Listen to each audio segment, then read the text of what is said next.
جس کو سرکار دو عالم کا سہارا ہوگا، جس کو سرکار دو عالم کا سہارا ہوگا،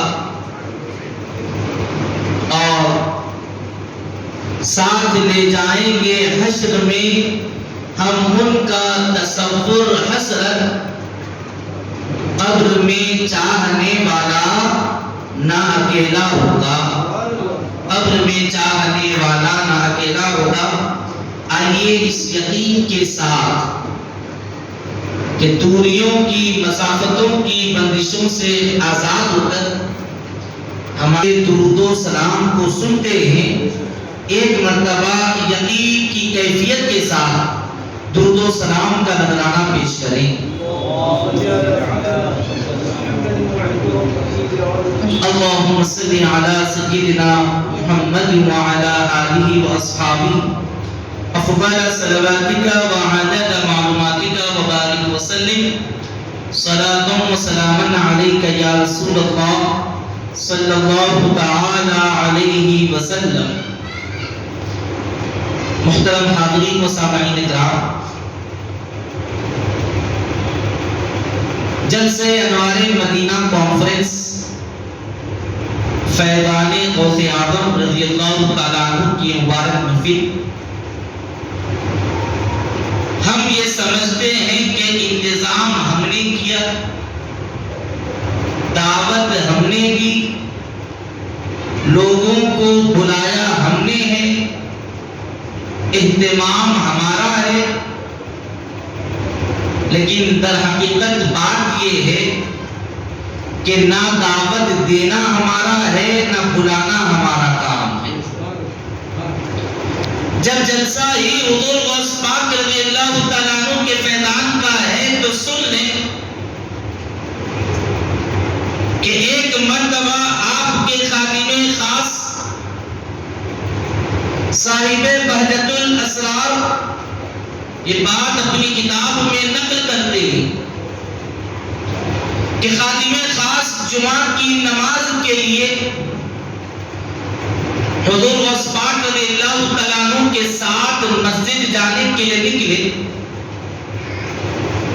آپ نے غور کیا کہ آج حضور غوث پاک رضی اللہ تعالیٰ عنہ مسجد کی طرف چل رہے ہیں، کوئی آ کر ملاقات نہیں کر رہا، کوئی لوگوں کا ہجوم ساتھ نہیں ہے، جبکہ ہمیشہ ایسا نہیں ہوتا تھا۔ حضور غوث پاک گھر کے باہر ہی نکلتے تو ایک بڑا مجمع آپ کے ساتھ ہوتا، لیکن آج معاملہ بڑا عجیب ہے۔ غوث پاک مسجد کے لیے چلے جا رہے ہیں، کوئی ملنے کے لیے نہیں آ رہا، کوئی مجمع نہیں جمع ہو رہا۔ خادم خاص غوث پاک کے پیچھے پیچھے چلتے چلتے خیال دل میں گزرا کہ آخر کیا بات ہے کہ آج حضرت سے ملنے کے لیے لوگ نہیں آ رہے، آج کوئی مجمع جمع نہیں ہو رہا، آج لوگوں کا انبار ساتھ میں نہیں ہے، کیا معاملہ ہوگا؟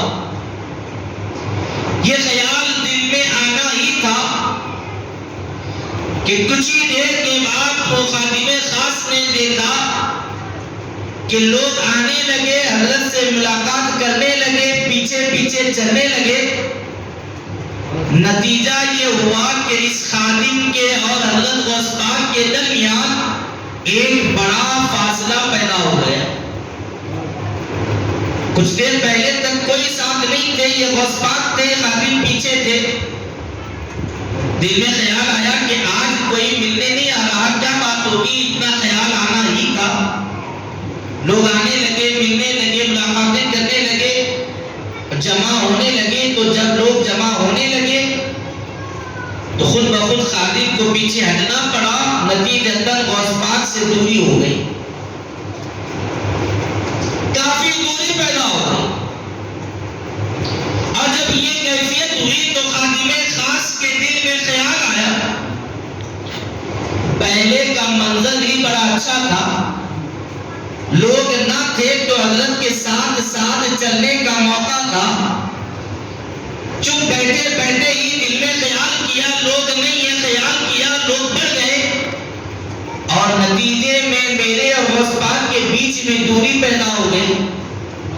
اس خیال کے آتے ہی غوث پاک نے پیچھے مڑ کر دیکھا اور مسکرا اٹھے، ارشاد فرمایا کہ وہ کیفیت اچھی تھی کہ یہ کیفیت اچھی ہے،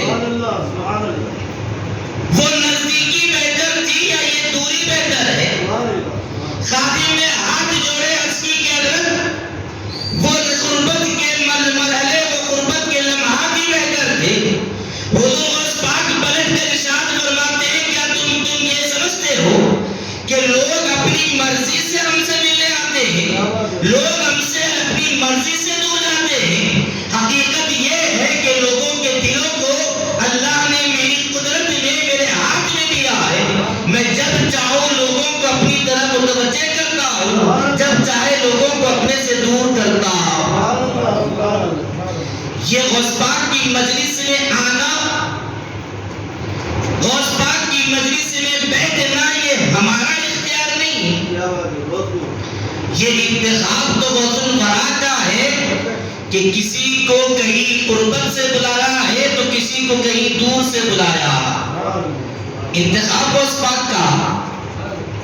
اب ہم اس مسئلے پر، اس بات پر رشک کریں کہ ہے ہندوستان کی سرزمین پر، لیکن ہمارا مقدر کتنا اونچا ہے کہ بغداد کا سلطان ہمارا انتخاب کرتا، ان کی نظر انتخاب میں، حضرت کی صحبت میں، سنگت میں، حضرت ہدایت علی شاہ صاحب قبلہ رحمۃ اللہ علیہ کی مسجد میں بیٹھے ہیں تو یقیناً ہم اپنی مقام پر بیٹھے ہیں لیکن غوث پاک کی نظروں میں بیٹھے ہیں۔ حاضرین کرام، یہ کوئی تسلی کے لیے نہیں کہہ رہا، یہ کوئی تشفی کے لیے نہیں کہہ رہا ہوں، حقیقت ہے۔ ہماری مرضی سے نہ ہم آئے، نہ ہماری مرضی سے محفل سجا۔ حضور غوث پاک نے چاہا کہ ورنگل کی سرزمین پر میرا ذکر ہو تو محفل سجی ہے۔ حضور غوث پاک نے چاہا کہ ہم غلام جمع ہو تو ہم تشریف لے آئے۔ اور حاضرین کرام، یہ محفل، یہ مجلس لوگوں کی کثرت اور قلت میں معنی نہیں رکھتے، غرض حضور غوث پاک کی نظر انتخاب میں ہونا۔ اور یہ آپ کو بتاؤں کتنی مبارک محفل ہے، سنن نسائی شریف کی حدیث پاک، سنن نسائی شریف کی حدیث مبارکہ، ایسی محفل میں بیٹھنا، ہم بیٹھ کر کیا کر رہے ہیں؟ انوار مدینہ کانفرنس، نبی پاک صلی اللہ علیہ وسلم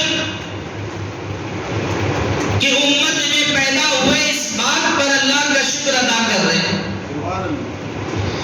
فیضان غوث اعظم جلسے کا نام، حضور غوث پاک کے فیضان کو یاد کر رہے ہیں اور اس بات پر اللہ کا شکر ادا کر رہے ہیں کہ اس نے امتی بھی بنایا تو رسول اعظم کا بنایا، غلام بھی کیا تو غوث اعظم کا فرمایا۔ اس بات پر اللہ کا شکر ادا کرتے بیٹھے۔ جلسے کا مطلب کیا ہوتا؟ یہی تو مطلب ہوتا ہے کہ اللہ تیرا شکر ہے کہ تو نے ایسے نبی کی امت میں پیدا کیا جو انگلی اٹھائیں تو چاند کے ٹکڑے فرمائیں، جو اشارہ کرے تو سورج کو واپس پلٹائیں، جو چشمے مقدس سے اشارہ کرے تو کلکریوں سے کلمہ پڑھوائیں۔ مولا تیرا شکر ہے کہ ایسے نبی کی امت میں پیدا کیا۔ جب نسبت کو یاد کرتے ہیں تو شکر ادا کرتے ہیں کہ مولا تیرا شکر ہے کہ تو نے ایسے ولی کی نسبت میں رکھا، ایسے ولی کی غلامی عطا فرمائی ہے جو 12 سال پہلے ڈوبی کشتی کو نکالنے کا ارادہ کرے تو دجلہ سے برآمد فرما دے۔ مولا تو نے ایسے ولی کامل کا غلام بنایا ہے جن کو یہ بات زیب دیتی ہے کہ اعلان کرے کہ میرا یہ قدم تمام اولیاء کی گردنوں پر ہے۔ مولا تیرا شکر ہے۔ ہم جب ایسی محفلیں سجاتے ہیں تو کچھ لوگ اس پر اعتراض کرتے ہیں کہ ایسے جلسے، ایسی محفلیں جب کرنا ہی ہے تو لوگوں کو جمع کر کر دین کی باتیں کرو، لوگوں کو مسائل سمجھاؤ، نماز کا طریقہ بتاؤ، لوگوں کے لیے احکام اور مسائل بیان کرو. لوگ جمع ہوئے ہیں تو کوئی طہارت میں غلطی ہے تو وہ غلطی دور کر لے. کسی کو نماز میں کوئی غلطی رہ گئی ہو تو وہ اس کی نماز درست ہو جائے. کوئی اگر قرآن پڑھنے میں غلطی کرتا ہو تو اس کی نشاندہی فرما. صحیح تلفظ کے ساتھ قرآن پاک کی تلاوت کی طریقہ اس کو سکھا. یہ جلسہ منا کر نبی پاک چاند کے ٹکڑے کیے تھے، سورج کو پلٹائے تھے، غوث پاک دریا سے کشتی کو نکالے تھے، وہ کرامت دکھائے تھے، یہ کرامت دکھائے تھے. یہ تذکرے کرنے سے کیا ملتا؟ آپ کو وہی بتانے کی کوشش کر رہا ہوں. سنن نسائی شریف کی حدیث پاک ہے، آقا علیہ السلام اپنے حجرے مبارکہ سے مسجد نبوی میں تشریف لائے. یہاں آ کر دیکھا کہ مسجد نبوی میں صحابہ کرام ایک جماعت کی شکل میں بیٹھے. مسجد میں جمع. نبی پاک صلی اللہ علیہ وسلم نے تشریف لا کر پوچھا کہ کیوں بیٹھے ہو؟ ما اجلسکم، تمہارے بیٹھنے کی وجہ کیا؟ صحابہ کرام نے عرض کیا کہ حضور ہمارے بیٹھنے کا مقصد یہ ہے، ہم یہاں بیٹھ کر یہی کر رہے ہیں، ندعو اللہ ونحمدہ علی ما ہدانا لدینہ ومن علینا بک. صحابہ نے عرض کی حضور ہم یہاں مسجد میں بیٹھے ہیں تو بیٹھ کر ہم یہی کام کر رہے ہیں کہ اللہ کی حمد و ثنا بیان کر رہے ہیں، اس کی تعریف اور توصیف بیان کر رہے ہیں، اللہ کا شکر ادا کر رہے ہیں. اس بات پر کہ مولا نے دین اسلام کی ہدایت عطا کی اور ہمیں آپ کا امتی بنا کر پیدا فرمایا ہے. وَمَنَّ عَلَيْنَا بِكَ، اللہ نے ہم پر احسان کیا کہ آپ کا امتی بنایا، آپ کی امت میں پیدا ہوئے ہیں.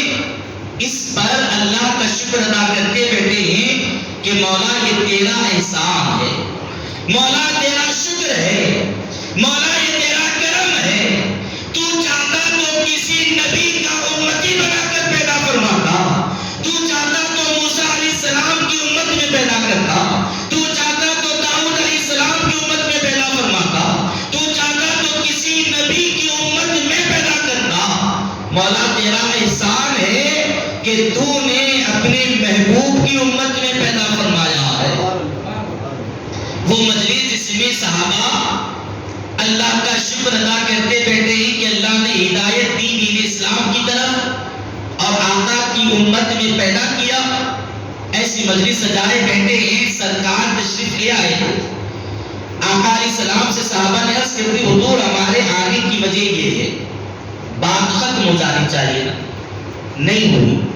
آقا علیہ السلام نے ارشاد فرمایا اللہم اجلسکم، قسم کھا کر بتاؤ کیا تم یہاں اسی وجہ سے بیٹھے ہو؟ صحابہ نے عرض کی اللہم اجلسنا الا ذالک، خدا کی عزت و جلال کی قسم یا رسول اللہ ہمارے یہاں جمع ہونے کا یہی مقصد ہے کہ ہم اللہ کی حمد و ثنا، اللہ کا شکر اور احسان منائے کہ اس نے ہمیں آپ کا امتی ہو کر امتی بنا کر پیدا فرمایا ہے. حاضرین کرام، آقا علیہ السلام نے سنا تو پھر ارشاد فرمایا الا ما استحلفکم تہمۃ لکم، یہ بات میں نے تم سے قسم کھا کر پوچھی کہ تم آ کر کیوں بیٹھے ہو تو یہ میں تم پر شک کر رہا تھا، اس وجہ سے میں نے نہیں پوچھا. میں تم پر شک کرتے ہوئے نہیں پوچھ رہا، بلکہ سنو میرے تم سے سوال کرنے کی وجہ کیا ہے.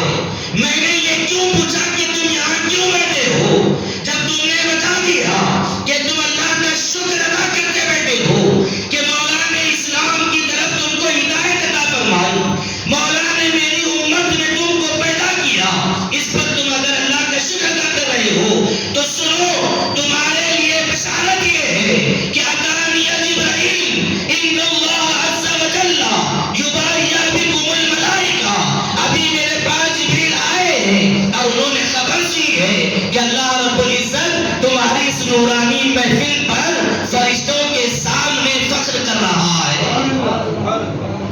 ایسی امت ہے، تم یہی مخلوق پر اعتراض کر رہے تھے نا کہ مولا انسانوں کو نہ پیدا کر، یہ قتل کریں گے، خون بہائیں گے، قتل و غارت گیری کریں گے۔ اللہ رب العزت فرشتوں کے سامنے فخر فرما رہا کہ دیکھو میں نے کہا تھا نا کہ جو میں جانتا ہوں وہ تم نہیں جانتے۔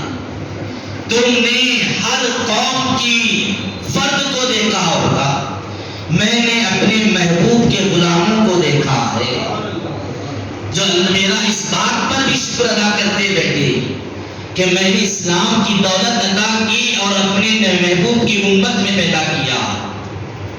حاضرین کرام، بات کو طویل کیے بغیر بالکل اختصار کے ساتھ اس حدیث مبارکہ کے دو اہم باتیں آپ کے گوشے گزار کروں۔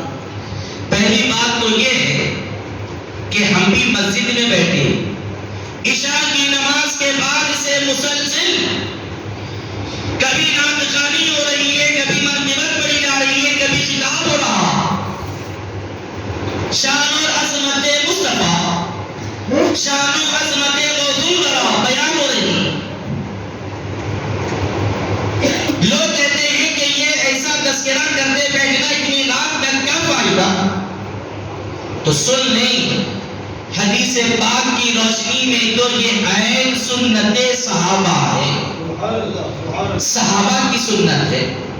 ہم تو اپنے محلے کی مسجد میں بیٹھے ہیں نا، جہاں پر ایک نماز کا ثواب جماعت کے ساتھ پڑھو تو 25 نمازوں کے برابر۔ صحابہ مسجد نبوی میں بیٹھے جہاں ایک نماز کا ثواب 50,000 نمازوں کے برابر ہے، لیکن چلو نفل پڑھ کر 50,000 نمازوں کا ثواب جمع کرتے سوچ کر نمازیں پڑھتے نہیں بیٹھے۔ صحابہ جب نماز پڑھنی ہے نماز پڑھتے ہیں، صحابہ جب قرآن کی تلاوت کرنی ہے قرآن کی تلاوت کرتے ہیں، اور جب نبی کا ذکر کرنا ہے نبی کا ذکر کرتے ہیں۔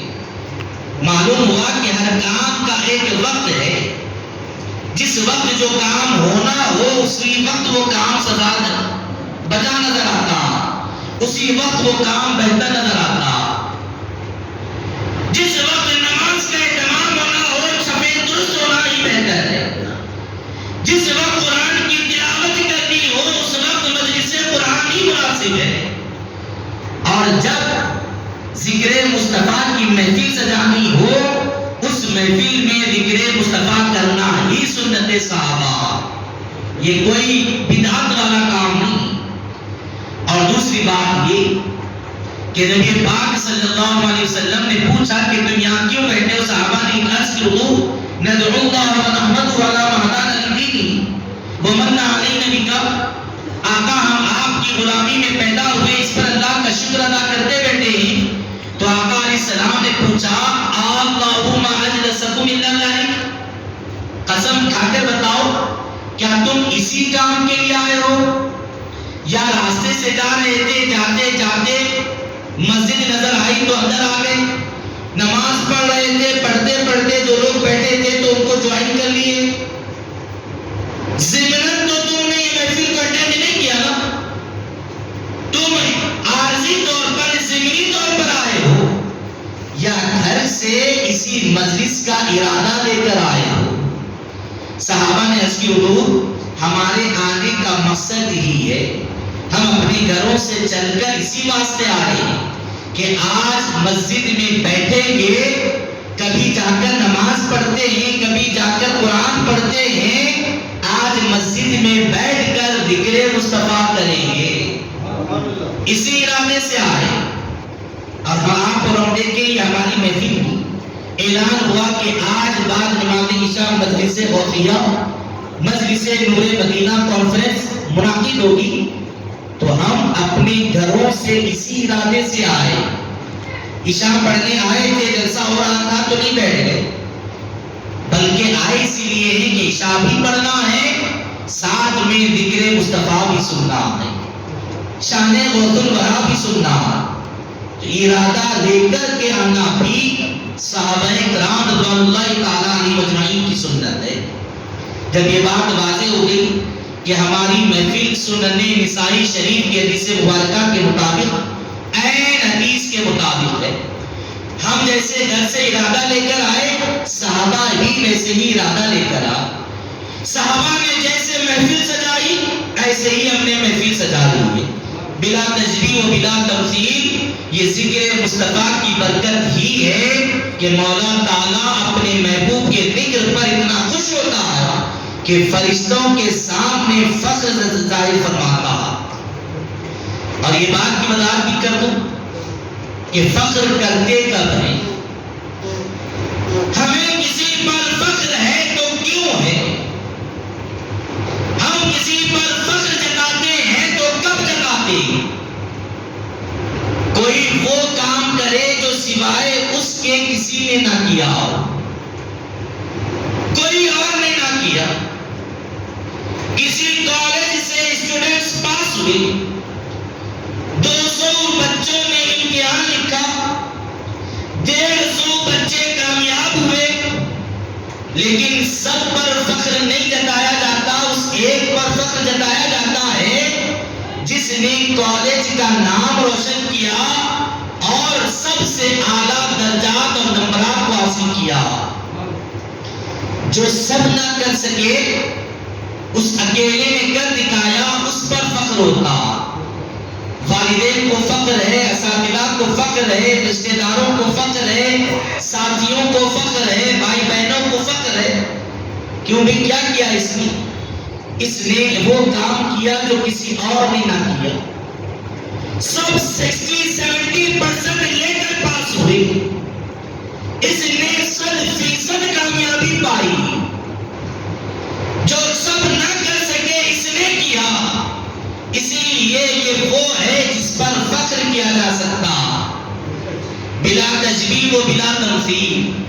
جبریل امین حاضر بارگاہ ہو کر عرض کرتے حضور ان اللہ عز و جل یباہی بکم الملائکہ، کہ آج اللہ رب العزت فرشتوں کے سامنے اس جماعت پر فخر ظاہر فرما رہا ہے. کیا مطلب؟ گویا پروردگار عالم یہ فرما رہا ہوگا کہ اے جماعت فرشتوں، اے فرشتوں کی جماعت، تم نے آدم علیہ السلام سے لے کر عیسیٰ علیہ السلام تک کی امتوں اور قوموں کو دیکھا ہے، لیکن آج میرے محبوب کی غلاموں کی شان تو دیکھو، میرے محبوب کے امتیوں کی اس محفل کو تو دیکھو جو آدم سے لے کر عیسیٰ تک کی کوئی قوم اور امت نہ کر سکی، وہ میرے محبوب کی امتیوں نے کر دکھایا ہے. سب نبیوں کی امتیوں نے، کسی نے بڑھایا تو خدا کا بیٹا کر دیا، کسی نے گھٹایا تو ناحق قتل کر دیا. میرے محبوب کے غلاموں کو دیکھو، میرے گھر میں بیٹھے ہیں، میرے محبوب کا ذکر کرتے ہیں تو اس شان کے ساتھ کرتے ہیں کہ شان بھی بیان کرتے ہیں، لیکن میرے سے شریک نہیں کرتے، اور عظمت و رفعت کو بھی بیان کیا کرتے ہیں. یہ شان کے ساتھ ذکر کرتے ہیں کہ ہمارے آقا خدا نہیں ہے، لیکن یہ حقیقت ہے کہ وہ خدا سے جدا بھی نہیں ہے. اس شان کے ساتھ ذکر تو بس ہم غلاموں نے کیا. آدم علیہ السلام سے لے کر عیسیٰ علیہ السلام تک کئی قومیاں، لیکن مولا ہم پر فخر کر رہا. کیوں؟ اس لیے کہ ہم اپنی نبی کی شان جانتے ہیں، اس لیے کہ ہم اپنے آقا کی عظمت جانتے ہیں. ہمیں اپنے بزرگوں نے سمجھایا ہے کہ ہمارے آقا کی شان کیا ہے. سن لو، ہمارے آقا کی شان یہ ہے، کہنے والے عاشق صادق نے کہا لا يمكن الثناء كما كان حقه بعد خدا بزرگ توہی قصہ مختصر. یا رسول اللہ صلی اللہ علیہ وسلم، آپ اتنے بلند و بالا ہیں، ہماری ناقص زبانیں آپ کی تعریف کا حق ادا نہیں کر سکتی. ہم اتنا ہی کہہ دیتے ہیں کہ اللہ کے بعد اگر کوئی بزرگ و برتر ہے تو وہ آپ کی ذات ہے. اس شان کے ساتھ ہم اپنے آقا کو یاد کرتے، اور اسی انداز پر مولا ہم سے خوش ہے. یباہی بکم الملائکہ، وہ اللہ رب العزت اب فرشتوں کے سامنے ہم پر فخر جتا رہا. کیوں؟ اس لیے کہ ہم نہ گھٹاتے ہیں نہ بڑھاتے، ہم تو وہی سناتے ہیں جو اللہ اس کے رسول نے بیان فرمایا، نہ گھٹاتے ہیں نہ بڑھاتے۔ بعض لوگ کہتے ہیں کہ اہل سنت نبی کی شان حد سے بڑھا کر بیان کرتے، حضور امام عشق و محبت اعلیٰ حضرت شاہ امام محمد رضا خان فاضل بریلی علیہ رحمۃ اللہ کے پاس کسی نے ایسی بات کہی کہ اہل سنت اپنے نبی کو حد سے بڑھا کر بیان کرتے، اعلیٰ حضرت چاہتے تو اس پر ایک کتاب بھی تصنیف فرما دیتے کہ ہم نے اپنے آقا کے بارے میں جو کہا وہ حد سے آگے بڑھا کر، حد سے بڑھا کر نہیں کہا، بالکل حق کہا۔ ثابت کرنے کے لیے کتابوں کے انبار لگا دیتے، یہ صلاحیت اعلیٰ حضرت میں موجود تھی، لیکن شاہ امام احمد رضا خان فاضل بریلی علیہ رحمۃ اللہ نے کتاب تصنیف نہیں فرمایا۔ کیوں؟ اس لیے کہ کتاب تصنیف فرماتے تو جو پڑھتے وہی جانتے، جو نہیں پڑھتے وہ نہ جانتے۔ آپ نے ایک طریقہ اختیار کیا اور اس طریقے سے جواب دیا تاکہ تعصب قیامت سب کو جواب مل جائے۔ وہ جواب کیا دیا؟ آپ نے کاغذ قلم لیا، اس سے اعتراض کرنے والے کے آگے رکھا اور کہا کہ تم حد بیان کر دو، ہم اس کے بعد سے حد کے اندر ہی بیان کیا کریں گے۔ سبحان اللہ، سبحان اللہ۔ تم حد سے بڑھا کر بیان کرنے کی بات کرتے ہو تو لو کاغذ قلم، تم حد بیان کر دو، ہم پھر حد سے آگے نہیں بڑھیں گے، حد میں رہ کر بیان کریں گے۔ کوئی ایسا پیدا ہی نہیں ہوا جو مصطفیٰ کی حد کو بیان کر سکے۔ اللہم صلی علی سیدنا محمد وعلی آلہ واصحابہ افضل صلواتک وعدد معلوماتک وبارک وسلم صلاۃ و سلام علیک یا سیدی یا حبیبی یا رسول اللہ صلی اللہ تعالی علیہ وسلم۔ کرسی پر تشریف لا برائے مہربانی، میرے کو کھڑے ہونا پڑے گا، آپ میرے کو کھڑے ہونا پڑے گا۔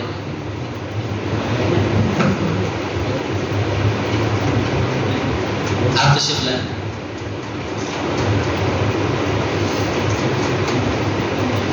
اللهم صل على سيدنا محمد وعلى آله وأصحابه أفضل صلواتك وعدد معلوماتك وبارك وسلم صلاة وسلام عليك يا رسول الله صلی اللہ تعالی علیہ وسلم۔ بالکل اپنی بات کو سمیٹ رہا، کوئی حد ہی آقا کی مقرر کر ہی نہیں سکتا، تو پھر کوئی کسی کے کہنے کی جرت ہی نہیں ہونی چاہیے کہ حد سے بڑھا کر ہم بیان کرتے، بلکہ صاحب قصیدہ بردہ علامہ بوصیری رحمۃ اللہ تعالی علیہ نے تو ارشاد فرما دیا، ہمیں عقیدہ دے دیا، فرمایا وَانْسُبْ إِلَىٰ ذَاتِهِ مَا شِئْتَ مِنْ شَرَفٍ وَانْسُبْ إِلَىٰ قَدْرِهِ مَا شِئْتَ مِنْ عِظَمٍ۔ آپ فرماتے ہیں کہ لوگوں، نبی پاک صلی اللہ علیہ وسلم کی بارگاہ میں شرف و عظمت کی جو بات تم کو ملے وہ آقا کے حوالے سے یقیناً بیان کر دیا کرو۔ کیوں؟ اس لیے کہ تمہاری سوچ چھوٹی ہے، اللہ نے اپنے محبوب کی عظمتوں کو بلند و بالا رکھا ہے۔ یہ مت خیال کرو کہ یہ میں کہہ رہا ہوں کہ نبی کی چایا نشان نہیں کرے، بلکہ جو رب نے تمہارے ذہن میں رکھا ہے ہر وہ بلندی سے بھی آگے اپنے محبوب کی ذات کو رکھا صلی اللہ علیہ وسلم۔ اور جہاں تک حضور وسپاک رضی اللہ تعالیٰ عنہ کے فیضان کی بات ہے تو حاضرین کرام، یہ حضور وسپاک رضی اللہ تعالیٰ عنہ کا فیضان، یہ وہ عظیم المرتبت فیضان ہے کہ جس کو شہریان ورنگل کو سمجھانے کی ضرورت تو نہیں، کیونکہ یہاں ایک طرف خود غوث پاک کے شہزادے آرام فرما ہیں تو دوسری جانب غوث پاک کے محبوب تشریف فرما ہے۔ شہزادے حضور معشوق ربانی علیہ رحمۃ یا غوث پاک کی اولاد بھی ہیں یا غوث پاک کے محبوب بھی ہیں۔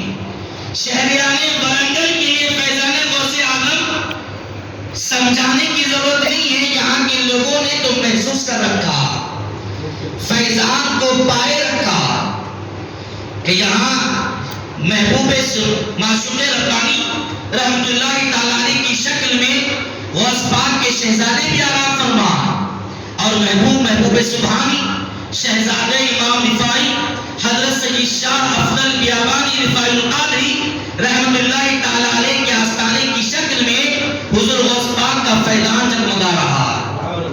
یہاں کے لوگوں نے تو فیضان کو محسوس کر رکھا۔ اب کہنے والا کیا کہے ان کے سامنے جنہوں نے خود فیضان کو پائے رکھا، لیکن چونکہ عنوان ہے تو حصول برکت کے لیے ایک بات ضرور عرض کرتا چلو کہ اللہ رب العزت نے کیسی عظمت اور رفعت حضور غوث پاک رضی اللہ تعالیٰ عنہ کو عطا فرمائی۔ آپ کی شان اور عظمت کی کیا شان، آپ کا مقام اور مرتبہ کیا؟ اور آپ نے بارہ تو یہ تو سنا کہ حضور غوث پاک نے یہ اعلان کیا کہ میرا یہ قدم تمام اولیاء کی گردنوں پر ہے، لیکن یہ اعلان کرنے کا حق آپ کو کیسے حاصل ہوا جبکہ آپ کے علاوہ بھی ایک سے بڑھ کر ایک اولیاء موجود ہیں؟ بایزید بستامی رحمۃ اللہ، جنید بغدادی رحمۃ اللہ، ابو بکر شبلی صدیقی رحمۃ اللہ، حضرت سری سقطی رحمۃ اللہ، ایک سے بڑھ کر ایک حضور سیدنا امام احمد کبیر الرفاعی رحمۃ اللہ، جن کی خاطر تو نبی پاک صلی اللہ علیہ وسلم نے بعد وصال ظاہری مزار پاک سے اپنا دستے پاک برآمد کر کے بوسے کی سعادت عطا فرمائی، ایک سے بڑھ کر ایک اولی۔ لیکن یہ اعلان کا حق صرف غوث پاک کو حاصل ہے۔ قدمی ہاتھی علی رقبت کل ولی اللہ، میرا یہ قدم تمام اولیاء اللہ کی گردنوں پر ہے۔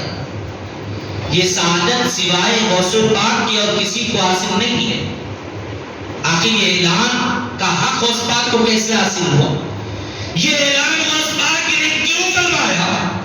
صاحب بہجت الاسرار کے حوالے سے عرض کرتا چلوں کہ آپ نقل کرتے ہیں کہ نبی کریم صلی اللہ علیہ وسلم جب معراج کے سفر پر روانہ ہو رہے ہیں اور براق پر سوار ہونا چاہتے ہیں، ایسے وقت میں جب کہ آقا علیہ السلام براق پر سوار ہونے کو ہیں اور اپنا قدوم پاک اٹھانا چاہتے ہیں، ایسے وقت میں حضور غوث پاک رضی اللہ تعالیٰ عنہ نے روحانی طور پر اپنا کانٹا مدینے کے آقا کے قدموں میں پیش کیا۔ آقا علیہ السلام نے آپ کے کندھوں پر قدم رکھ کر براق پر سواری فرمائی اور پلٹ کر پوچھا کہ اے شخص تو کون ہے؟ اے روحانی طور پر میری خدمت میں حاضر ہونے والا، بتا تو صحیح کہ تم کون ہو؟ روح غوث پاک عرض کرتی ہے کہ آقا میں آپ ہی کا بیٹا ہوں، آپ ہی کا امتی اور غلام ہوں۔ نبی پاک صلی اللہ علیہ وسلم نے سنا تو ارشاد فرمایا کہ اے عبد القادر، آج تم نے میرے لیے اپنا کندھا دیا ہے، میں تمہارے کندھوں پر اپنا قدم رکھ کر سوار ہوں، تو یہ بشارت سنو کہ آج تمہارے کندھوں پر میں نے قدم رکھا ہے، کل تمہارا قدم تمام اولیاء کی گردنوں پر ہوگا۔ جن کے کندھوں پر آقا کے قدم آتے ہوں تو اس ذات کو یہ سزاوار ہے کہ ان کے قدم تمام اولیاء کی گردنوں پر ہوں۔ حاضرین کرام، یہ شان اور یہ عظمت، یقیناً یہ عظمت غوث پاک کی ہے کہ ہر ولی کے کندھوں پر غوث پاک کا قدم ہے، تو یہ شان بھی غوث پاک کی ضرور بیان ہونی چاہیے کہ ان کے کندھوں پر مدینے کے آقا کے قدم ہیں۔ حبیب خدا صلی اللہ علیہ وسلم نے ان کے کندھوں پر قدم رکھا تو پھر یہ شان عطا فرمائی قاسم نعمت نے کہ ان کا قدم تمام اولیاء کی گردنوں پر ہو گیا۔ الغرض محترم حاضرین کرام، تفصیلات میں گئے بغیر ابھی خصوصی خطاب آپ کو سماعت کرنا، بس اپنی بات یہیں پر تمام کرتا ہوا دست بدعا ہوں کہ مولا تعالیٰ کہنے سننے سے زیادہ عمل کی توفیق عطا فرمائے، حضور غوث پاک کے فیضان سے سرفراز فرمائے، نبی پاک علیہ السلام کی سچی محبت دل میں پیدا فرمائے، صحابہ کا ادب کرنے، اہل بیت اطہار سے محبت کرنے کی توفیق عطا فرمائے، اولیاء کرام کے فیضان سے سرفراز فرمائے، با ادب زندگی گزارنے کی توفیق و سعادت نصیب فرما بحرمت سید الانبیاء والمرسلین برحمتک یا ارحم الراحمین والحمدللہ رب العالمین.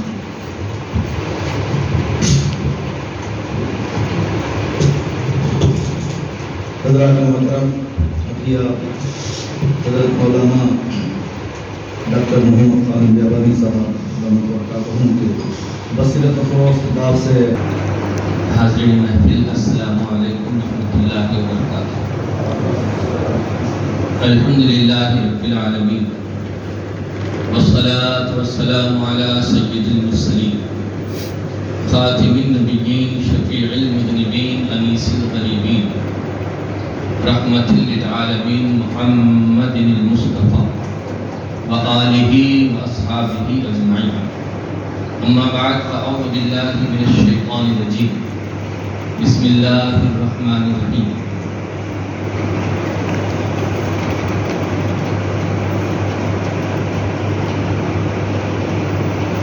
ان الذین آمنوا وعملوا الصالحات سیجعل لهم الرحمن ودا. صدق اللہ مولانا العظیم وبلغنا رسولہ النبی الامین المتین الکریم. ان اللہ وملائکتہ یصلون علی النبی یا ایھا الذین آمنوا صلوا علیہ وسلموا تسلیما. اللہم صل وسلم وبارک علی سیدنا مولانا محمد طب القلوب ودوائها وعافیة الابدان وشفائها ونور الابصار وضیائها وآلہ وصحبہ دائما ابدا. عزیزان گرامی، کائنات میں اللہ تبارک و تعالیٰ نے انسان کو اشرف المخلوقات بنایا اور اس انسان پر اللہ تبارک و تعالیٰ نے اپنی محبت کا متحمل بنایا اور انسان ہی کو اللہ تبارک و تعالیٰ نے اپنا قرب خاص عطا فرمایا. جتنے نبی آئے سب کے سب انسانوں ہی میں آئے، جنہ میں کوئی نبی نہیں. ہاں، جنوں میں اولیاء اکرام ضرور ہیں، صحابہ اکرام جنہ میں، لیکن نبی جنوں میں کوئی نہیں. مکلف شریعت کا حکم انسان اور جن دونوں کے لیے ایمان لانا اور شریعت کی مطابقت کرنا. ہمارے آقا علیہ الصلوۃ والسلام کے دست اقدس پر بے شمار اجنہ نے اسلام قبول کیا. اس کی بے شمار مثالیں آپ کو احادیث میں ملیں گی. آج بھی اجنہ مسلمان ہیں، وہ مساجد میں نماز پڑھتے ہیں. اللہ تعالیٰ نے ان کو ہماری نگاہوں سے پوشیدہ رکھا ہے. اگر ہم ان کو دیکھ لیں تو ہم ڈر جائیں. اور ایک حدیث یہ بھی ہے کہ غیر نبی کو جن نظر نہیں آتا، جن صرف نبی کو نظر آتا ہے. جن کے معنی ہے جنہ یا جنوں کے معنی ہے ڈھانپ لینا. جنون جب کسی آدمی کو دیوانگی آ جاتی ہے تو اسے مجنون کہتے ہیں، اس لیے کہ اس کی عقل کو ڈھانپ لیا گیا. ایسے ہی جنت کو جنت اس لیے کہتے ہیں کہ جنت کے جو درخت ہیں اس کی زمین کو ڈھانپے ہوئے. جن کو جن اس لیے کہتے ہیں کہ یہ انسانوں کی عام انسانوں کی نگاہوں سے چھپے ہوئے ہیں. اور جن غائب ہیں، اس کا مطلب انسان نہیں دیکھ سکتا، اور نبی کو جن نظر آتا ہے، غیر نبی کو نظر نہیں آتا. یہی نبیوں کے علم غیب کی دلیل ہے. ہر چیز کو دیکھنا انسان کے بس کی بات ہے. ہاں، جن اگر اپنا کوئی روپ بدل لے، اس کو اللہ تعالیٰ نے اختیار دیا. وہ سانپ کی شکل میں بھی آ سکتا ہے، انسان کی شکل میں بھی، کسی بھی شکل میں.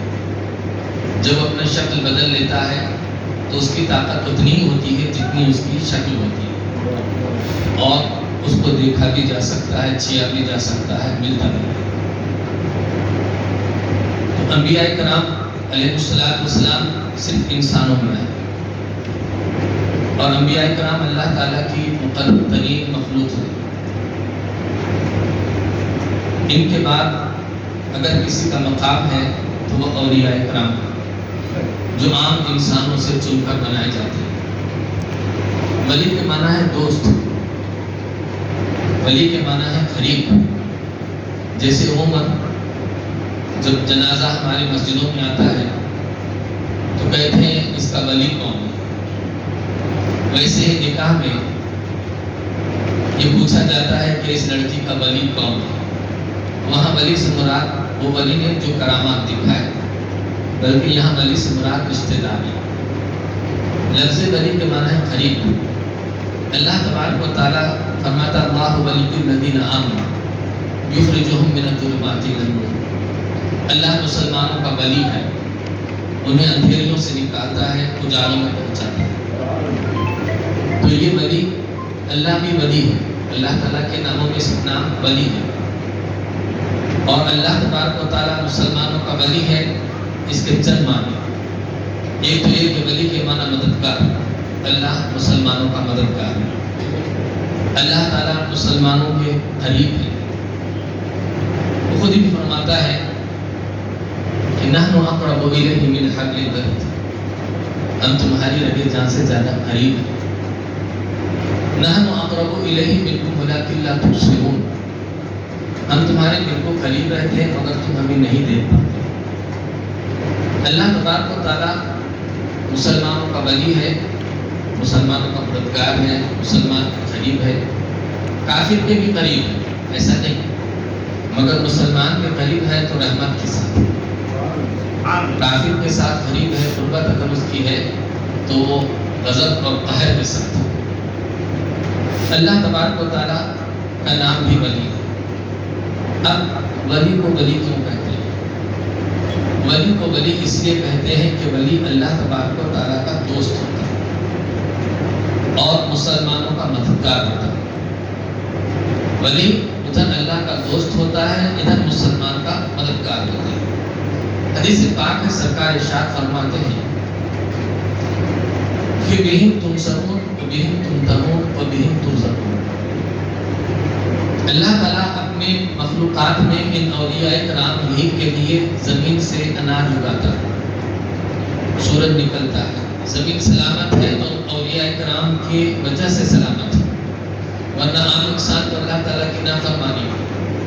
آپ نے دیکھا، پڑھا، سنا، قرآن مجید میں بہت سارے ایسے واقعات بیان کیے گئے ہیں جب انسان گمراہی میں بہت زیادہ غلو کر گیا تو ان قوموں کو اللہ تعالیٰ نے برباد فرما دیا، کہیں زمین الٹ دی گئی، کسی پر پتھر برسائے گئے، کسی کو طوفان سے ختم کر دیا گیا، کسی کو حضرت جبریل کی چیخ سے ختم کر دیا گیا۔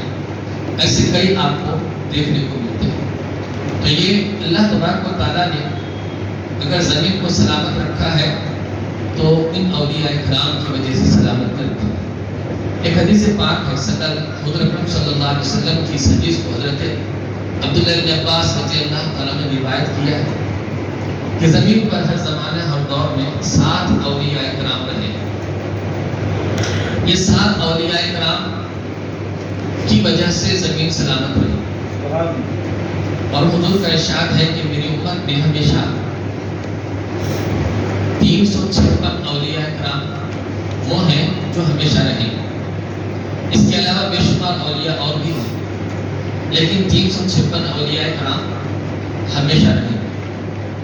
اگر ایک انتقال کر جاتا ہے تو اس کی جگہ دوسرے کو مقرر کیا جاتا ہے، اور جب نیچے کی جگہ خالی ہو جاتی ہے تو اس کو عام مسلمانوں میں سے کسی کو اس جگہ کھڑا کر دیا جاتا ہے۔ اگر مسلمانوں میں کوئی اس قابل نہیں ہے تو کافر کو کلمہ پڑھایا جاتا ہے، پھر اس کی جگہ اس کو مقرر کیا جاتا ہے۔ مسلمان ہے تو مسلمان کے لیے بہت زیادہ کنڈیشنز ہیں، اس کو ایسا ہونا چاہیے۔ اگر ویسا نہیں ہے تو اس کو ولایت نہیں ملتی۔ تو ولایت ایک پوسٹ ہے اللہ تبارک و تعالیٰ کی طرف سے جو انسانوں کو اللہ تعالیٰ نے عطا فرمایا، اور ان اولیاء کرام کا تذکرہ قرآن مجید میں کئی مقامات پر آپ کو ملتا ہے۔ آپ نے حضرت بی بی مریم رضی اللہ تعالیٰ عنہ کا واقعہ سنا ہی ہے سیدہ بی بی مریم اللہ کی ولیوں میں سے ایک ولی ہے، نبی نہیں ہے۔ وہ اپنے ایک حجرے میں عبادت کرتی تھی۔ اللہ تبارک و تعالیٰ نے ان کے لیے جنت سے میوے بھیجے۔ حضرت زکریا علیہ السلام جب بھی وہاں جاتے ان کے کمرے میں تو تازہ تازہ پھل فروٹ وہاں دیکھتے تھے۔ تیسرے پارے میں اس کا تذکرہ ہے، کلما دخل علیہا زکریا المحراب وجد عندها رزقا قال یا مریم ان لک ھذا قالت هو من عند اللہ ان اللہ یرزق من یشاء بغیر حساب۔ تو پوچھتے ہیں مریم یہ کہاں سے آ گئے تمہارے پاس تو پیسے بھی نہیں، تم باہر جاتی بھی نہیں ہو، تمہارے پاس یہ قسم قسم کے میوے اور مارکیٹ میں یہ کوئی میوہ ہے ہی نہیں، اور یہ میوے تم کو یہاں مل رہے ہیں، کہاں سے مل رہے ہیں؟ تو فرماتی ہو من عند اللہ، اللہ تعالیٰ کی طرف سے۔ تو جہاں ولی ہے وہاں برکت رحمت اترتی ہے۔ تو قرآن کہتا ہے ہنالک دعا زکریا ربہ قال، اللہ فرماتا ہے کہ حضرت زکریا علیہ السلام نے وہیں پر کھڑے ہو کر اللہ تعالیٰ سے دعا کی۔ جہاں حضرت بی بی مریم کا حجرہ ہے اسی حجرے میں جب آپ نے جنت کے میوے دیکھے اور ان کا جواب سنا تو وہیں کھڑے ہو کر آپ نے دعا کی، ربی ہب لی من لدنک ذریۃ طیبۃ انک سمیع الدعاء، اے میرے پروردگار تو مجھے ایک پاک ستھرا بیٹا عطا فرما دے، اس لیے کہ تو دعاؤں کا سننے والا ہے۔ اب حضرت زکریا سے یہ پوچھیے کیا اور جگہ دعا قبول نہیں ہوتی تھی؟ کیا اب تک آپ نے دعا نہیں کی تھی اس سے پہلے؟ کئی مرتبہ دعا کی ہوگی، بارہا دعا کی، آپ کے یہاں اولاد نہیں تھی، آپ بڑے بوڑھے ہو گئے تھے، آپ کی بیوی محترمہ بھی جو ہے بڑی بوڑھی ہو گئی تھی، اور آپ دعا کرنے سے کبھی چوکتے نہیں تھے اور فرماتے تھے اللہ تعالیٰ کی رحمت سے نا امید ہونا یہ انسان کے لیے، مسلمان کے لیے اچھا نہیں۔ اور آپ برابر لگاتار دعا کرتے رہے، ہر جگہ دعا کرتے رہے، تو کیا اللہ تعالیٰ نے نہیں سنا؟ اللہ تعالیٰ سنتا ضرور ہے، میں بولوں تو بھی سنتا ہے، آپ بولوں تو بھی سنتا ہے، لیکن کبھی آپ نے دیکھا ہوگا کہ اپنے بچے کو آپ بولتے ہیں بیٹا جا ذرا بازار سے ٹماٹر خرید کے لا، بچہ والا میں نے سنتا، نہیں سنا تو جواب کیسے دیا؟ سنا ضرور، قبول نہیں کیا اس نے۔ اللہ تعالیٰ سنتا سب کی ہے لیکن قبول کرتا ہے جب اس کا جب اس کی مرضی ہو جاتی ہے۔ حضرت اس لیے اللہ تعالیٰ کی بارگاہ میں ہمیشہ دعا کرتے ہی رہنا چاہیے، اس لیے کہ اللہ تعالیٰ کو دعا کرنے والے، بھیک مانگنے والے بڑے پسند ہیں۔ اور لوگ ہیں وہ انسان ہیں، ایک مرتبہ مانگو تو دے دیتا ہے، دوسری مرتبہ مانگو تو کہتا ہے پھر یہ کام ہے کیا؟ اور اللہ تعالیٰ اس مانگنے والے سے خوش ہوتا ہے، بہت خوش ہوتا ہے کہ اس نے مجھ سے مانگا۔ تو حضرت زکریا علیہ السلام ہر جگہ دعا فرماتے ہی رہے، لیکن آپ کی دعا اللہ تعالیٰ نے موقوف کر رکھی، اور جب حضرت بی بی مریم کے حجرے میں انہوں نے دعا کی تو اللہ تعالیٰ نے اس کا ذکر فرمایا۔ سبحان اللہ، ہر جگہ کا ذکر نہیں فرمایا، خاص کر یہاں کا ذکر فرمایا، اس لیے کہ وہ دعا قبول کی گئی، اس لیے اللہ تعالیٰ نے وہاں ذکر فرمایا کہ یہ دعا میں نے قبول کر لی جو حضرت زکریا نے سیدہ مریم رضی اللہ تعالیٰ عنہ کے حجرے میں کی تھی۔ تو انہوں نے دیکھا کہ اللہ کی رحمت اتر رہی ہے، اور جہاں رحمت اترتی ہے وہیں دعا کرنا چاہیے۔ سبحان اللہ، اسی لیے ہمارے آقا علیہ السلام نے فرمایا ہے کہ کعبۃ اللہ کے ہر کونے میں دعا قبول ہوتی ہے، صفا مروہ میں دعا قبول ہوتی ہے، اس لیے کہ وہاں ہمیشہ رحمت اترتی رہتی ہے۔ اور یہی منی، مزدلفہ، عرفات کے میدانوں میں ان خاص دنوں میں اللہ تعالیٰ کی خاص رحمت اترتی رہتی ہے، وہاں دعا قبول ہوتی ہے۔ اور رسول پاک صلی اللہ علیہ وسلم کی مسجد میں 6 ستون ہیں، جن میں سے ایک ستون عائشہ رضی اللہ تعالیٰ، ستون عائشہ، اس کے بارے میں ہے کہ یہاں سرکار نے فرمایا یہاں جو آدمی 2 رکعت نماز پڑھ کے دعا کرے اس کی دعا قبول ہو جائے گی۔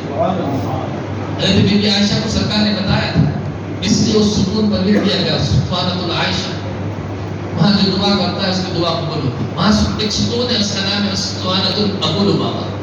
ابو لبابہ رضی اللہ تعالیٰ عنہ پر ایک وقت کٹھن آیا تھا اور انہوں نے اپنے آپ کو ستون سے باندھ دیا تھا، جب تک اللہ تعالیٰ میری مغفرت نہیں کرے گا میں یہاں سے نہیں جاؤں۔ اللہ تعالیٰ نے ان کی توبہ قبول فرما دی، حضور نے فرمایا ابو لبابہ تم نے توبہ کی اور اس جگہ جو بھی توبہ کرے گا اس کی توبہ قبول ہوگی. اس لیے وہاں اس توبہ کا اس دروازے کا اس پلر کا نام ہی توبہ کا پلر ہو گیا. اور سرکار اسلام کا دروازہ یہ باب توبہ ہے. یہاں توبہ کرنے والوں کی توبہ قبول ہوتی ہے. حضور کی مسجد میں خصوصی طور پر وہ جو ریاض الجنہ کا ایریا ہے وہاں توبہ قبول ہوتی ہے, دعا قبول ہوتی ہے. بلکہ پوری مسجد سرکار نے فرمایا اگر اس مسجد کو صنعا یعنی یمن تک پھیلا دیا جائے تو بھی میری مسجد ہے. سبحان اللہ سبحان اللہ. کتنی ہی بڑی ہو جائے وہ سرکار کی مسجد, جہاں بھی پڑھیں گے نماز وہی ایک نماز کا ثواب 50 نماز کے برابر ہے. تو یہ دعا قبول ہونے کی جگہ جہاں رحمت اترتی ہے. اعلیٰ حضرت عظیم البرکت رضی اللہ تعالیٰ عنہ نے حج کے عنوان سے جو کتاب لکھی ہے اس میں لکھا ہے یہ دعا قبول ہونے کے مقامات. ہمارے ہندوستان میں خاص دعا قبول ہونے کی جگہ حضرت غریب نواز کا روزہ ہے. سبحان اللہ سبحان اللہ. اور یوں عام اولیاء کرام کے مزاروں پر بھی اللہ کی رحمت اترتی رہتی ہے. اس لیے سنی وہاں جا کر دعا کرتا ہے کہ جہاں رحمت اترتی ہے وہاں دعا قبول ہوتی ہے. یہ فیضان اولیاء جو اللہ تعالیٰ نے حضرت بی بی مریم کے لیے بیان فرمایا اور یہ سند دے دی کہ قیامت ہونے والے میرے جو اولیاء ہیں ان پر میری رحمت کا یہی سلسلہ ہے. اور اولیاء کرام کے بارگاہوں میں پہنچ کر دعا کرنا یہ شرک یا بدعت نہیں ہے, یہ بلکہ نبیوں کا طریقہ ہے. بلکہ آپ نے قرآن میں پڑھا ہوگا کہ تابوت ہے, ایک صندوق ہے, اس کا نام تابوت سکینہ. یہ صندوق ہے, صندوق کے اندر حضرت موسیٰ علیہ السلام کا عصا اور حضرت ہارون علیہ السلام کا امامہ, سیدنا موسیٰ علیہ السلام کے نعلین شریف اور منو سلوہ, سیدنا ابراہیم علیہ السلام کے تبرکات وغیرہ وغیرہ اللہ تعالیٰ نے اس میں رکھے ہیں. اس تابوت کا نام اللہ نے تابوت سکینہ رکھا. اور قرآن فرماتا ہے کہ ان یأتیکم التابوت فیہ سکینۃ من ربکم وبقیۃ مما ترک آل موسیٰ وآلها. اس کی تعریف یہ ہے کہ جب بھی بنی اسرائیل پر کوئی آفت آ جاتی تو اس تابوت کو سامنے رکھ کے دعا کرتے اور اللہ تعالیٰ ان کی دعا قبول فرماتا. سبحان اللہ. یہ تبرکات ہیں نبیوں کے, جہاں کھڑے ہو کر وہ دعا کر رہے ہیں اور اللہ تعالیٰ دعا قبول فرما رہا ہے. اور خدا خود اللہ تبارک و تعالیٰ اس کا نام انیاتیکم التابوت فیہ سکینۃ من ربکم, تمہارے پاس وہ تابوت آئے گا اور اس کے اندر تمہارے پروردگار کی طرف سے تمہارے دلوں کا چین رکھا ہوگا. سبحان اللہ. تو بزرگوں کی بارگاہوں میں دلوں کا چین ملتا, سکون ملتا. آج ہم اولیاء کرام کے سلسلے میں گفتگو کر رہے ہیں. اولیاء کرام صاحب فیض ہوتے ہیں. فیض کے معنی فائدہ. فائدے کا مطلب اگر آپ دیکھیں گے تو کئی طرح سے لیا جاتا ہے. ایک بزنس مین بزنس کرتا ہے, اس میں اس کا فائدہ, اس کو بھی ایک فائدہ کہتے ہیں. ایک آدمی محنت کرتا ہے, کثرت کرتا ہے, پہلوان بن جاتا ہے. پہلوان بن کے اس کو فائدہ ہوا, غذا سے اس کو فائدہ ہوا. یوں ہی اللہ تبارک و تعالیٰ نے دھوپ نکالی, جب دھوپ زیادہ تیز ہو گئی آپ نے گھر کے اندر پہنچ کر آرام لیا, یہ گھر کا فائدہ ہوا. ایسے ہی باپ نے بیٹے کو پیسے دیا, یہ باپ کا فیض ہے.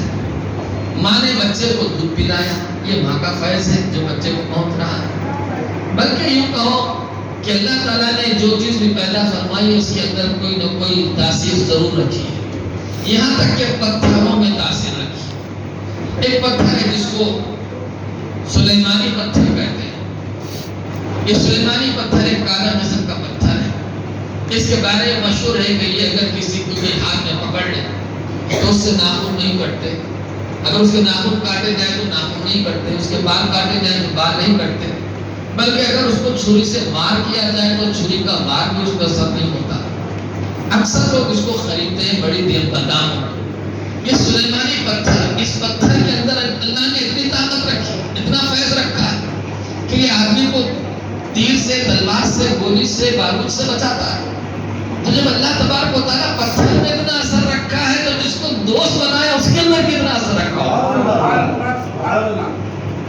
یہ فیض ہے اس کا, اور اللہ جسے چاہے با فیض بنا, اور اس کا فیض جاری رہتا ہے.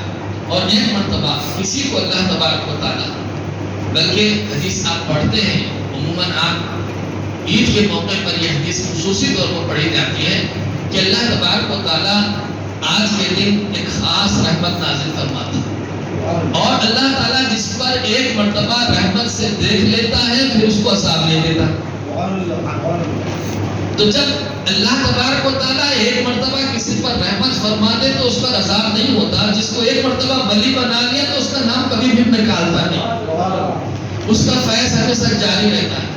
اس کے فیض سے دنیا کو فائدہ نہ پھر یہ فیض جس کا نام آج ہم نے اولیاء کرام کے لیے رکھا ہے، یہ نہ روپے کا فیض ہے، یہ نہ پیسے کا فیض ہے، نہ یہ کسی نام سے فیض نہیں، بلکہ یہ مطلق فیض ہے.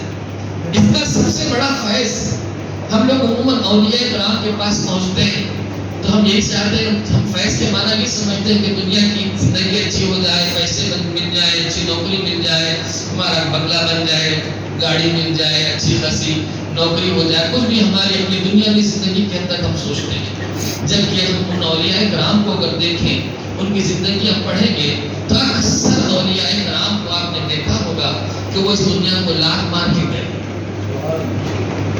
ایک مرتبہ حضرت علی کریم علی مرتضیٰ رضی اللہ تعالیٰ وہ ایک پوٹلی ایک عورت نے دی، کہا کہ علی اس کو اٹھاؤ. آپ بڑے بہادر جنہوں نے میرے ایک ہاتھ سے خیبر کا دروازہ اکھاڑ دیا. وہ بڑھیا جو پوٹلی لے جا رہی تھی رکھ دی اور اس کو حضرت علی سے کہہ دیا مجھے اٹھائیے. تو آپ اس کو بہت مشکل سے اٹھاتے ہیں تو گھٹنوں تک اٹھا سکتے، اس کے زیادہ نہیں اٹھا سکتے. پھر وہ بڑھیا اس پوٹلی کو اپنے آپ اٹھا لی. آپ نے پوچھا یہ کیا؟ کہنے لگی یہ دنیا ہے، یہ دنیا ہے. اور وہ کہنے لگی کہ میں ابھی تک جوان ہوں، ابھی تک میں جوان ہوں.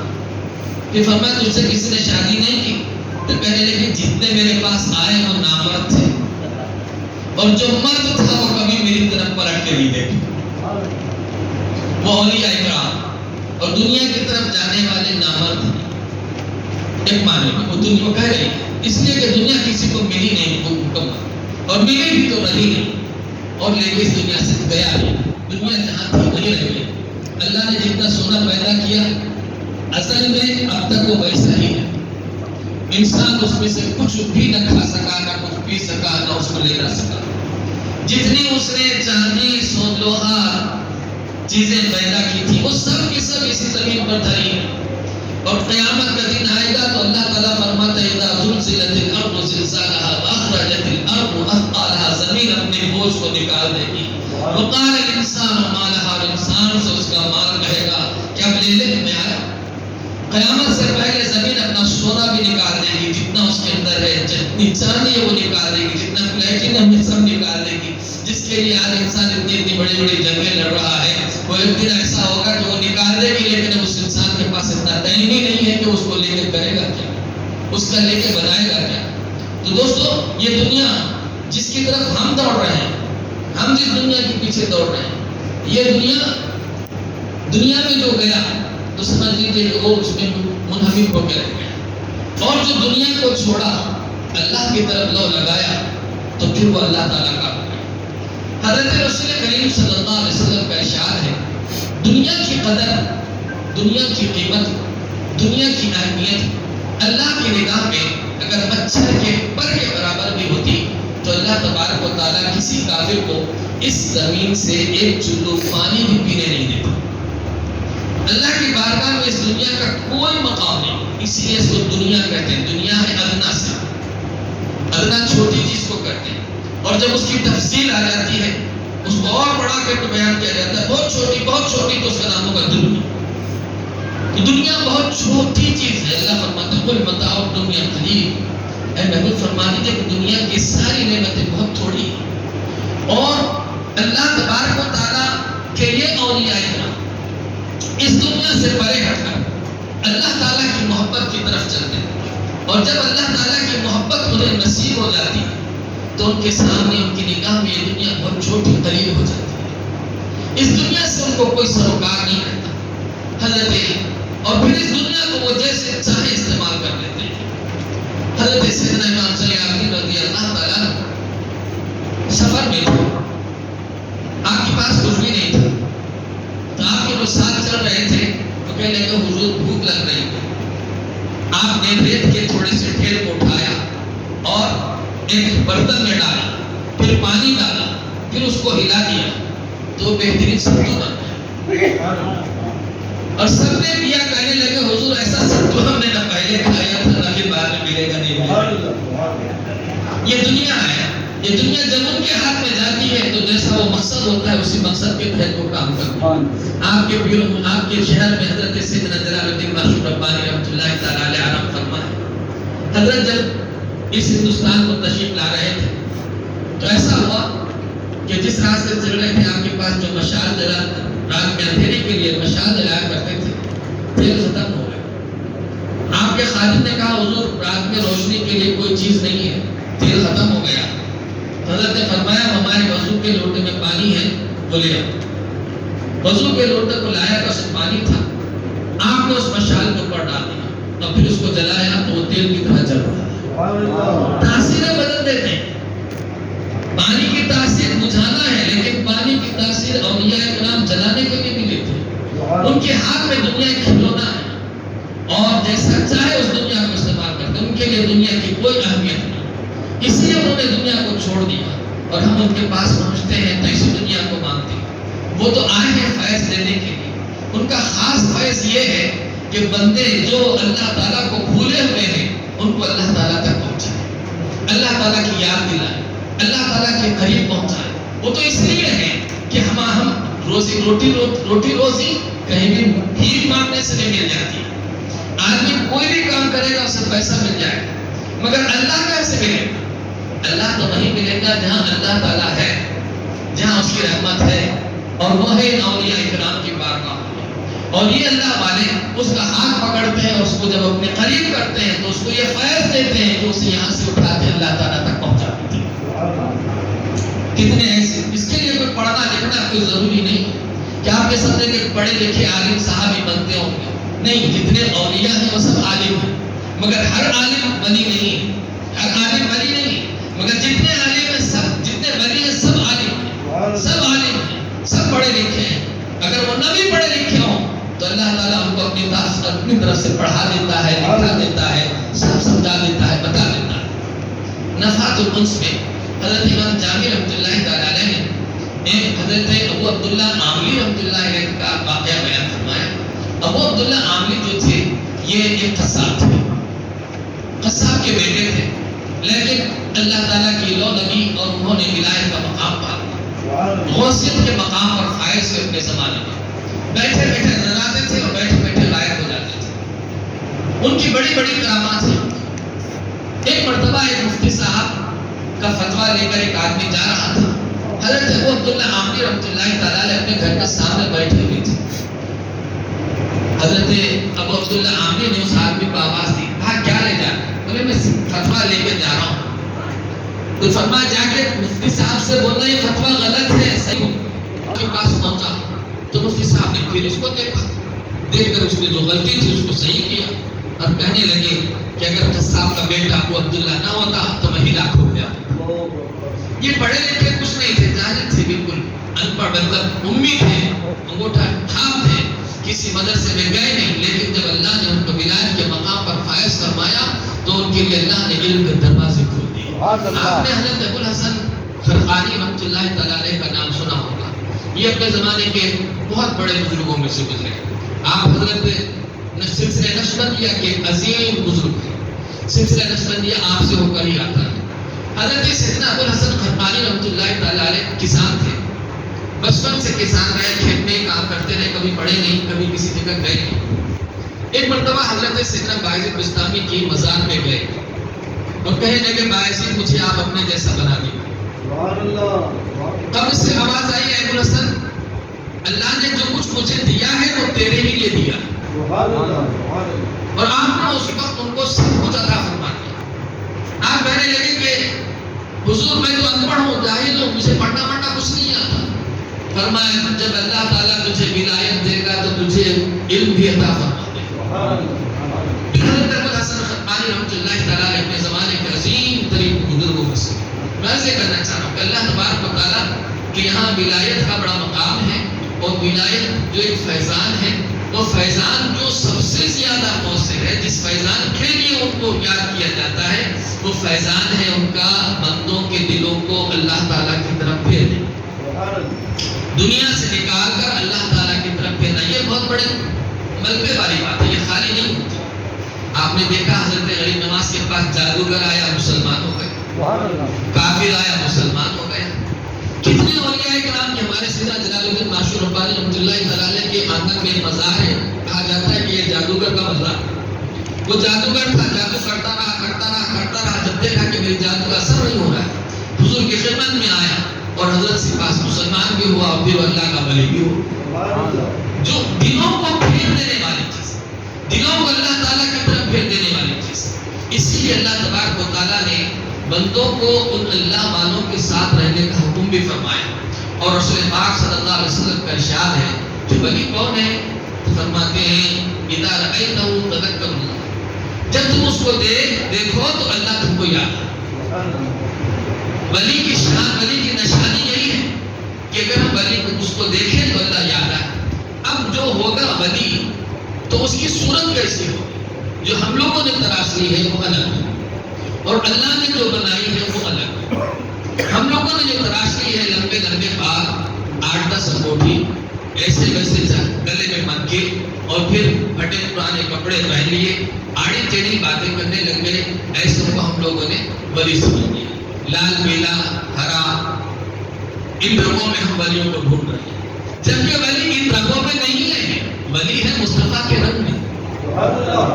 صفت اللہ ومن احسن من اللہ صفا، یہ اللہ کا رنگ، اللہ کی رینی جو مصطفیٰ پر چڑھی ہے اور جو مصطفیٰ کے رنگ میں رکھا ہوا ہے وہی ولی ہے۔ جو حضور کے رنگ میں نہیں ہے وہ ولی نہیں ہے۔ ولی کو پہچاننے کے لیے ہم جو کچھ بھی کریں وہ سب غلط ہے۔ ولی کی پہچان صرف مصطفیٰ کی سنتوں سے، حضور کی اداؤں سے، حضور کے طریقے سے ہے۔